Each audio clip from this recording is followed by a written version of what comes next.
কোটা সংস্কারের আন্দোলন চলছে, সারা দেশেই উত্তাল, তারকারাও বসে নেই। কোটা বিরোধীদের আন্দোলনে সমর্থন জানিয়ে অনেকেই পোস্ট দিচ্ছেন, অনেকেই না দেওয়ায় আলোচনা সমালোচনা হচ্ছিল বিভিন্ন গ্রুপে। এই তালিকায় ছিলেন অভিনয়শিল্পী আফরান নিশো। এবার তিনি মুখ খুললেন। আজ সন্ধ্যায় নিজের ফেসবুক আইডিতে পোস্ট করলেন একটি কবিতা। কবিতার নিচে সংক্ষেপে লেখা আনি, তাতে ধারণা করা যায় কবিতাটি তারই লেখা।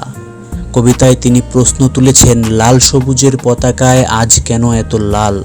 তিনি লেখেন, আমার সোনার বাংলা, আমাদের প্রাণ, লাল সবুজের পতাকা, সবুজের মাঝে লাল, বাবা মুক্তিযোদ্ধা চেতনা, লড়ব যদি যাক প্রাণ, লাল সবুজের পতাকা তাদেরই প্রতিদান, তাদের আত্মত্যাগের ঘ্রাণ, তবে আজ কেন এত লাল? আফরান নিশোর এরকম মন্তব্যে তার ফ্যানরাও বিভিন্ন প্রতিক্রিয়া জানাচ্ছে। তো বন্ধুরা, আপনাদের কি মন্তব্য অবশ্যই জানাতে ভুলবেন না। আর আমাদের ভিডিও যদি আপনাদের ভালো লেগে থাকে তাহলে অবশ্যই লাইক, কমেন্ট, শেয়ার করতে ভুলবেন না। আর আমাদের চ্যানেলটিকে সাবস্ক্রাইব করে আমাদের পাশেই থাকবেন। ধন্যবাদ।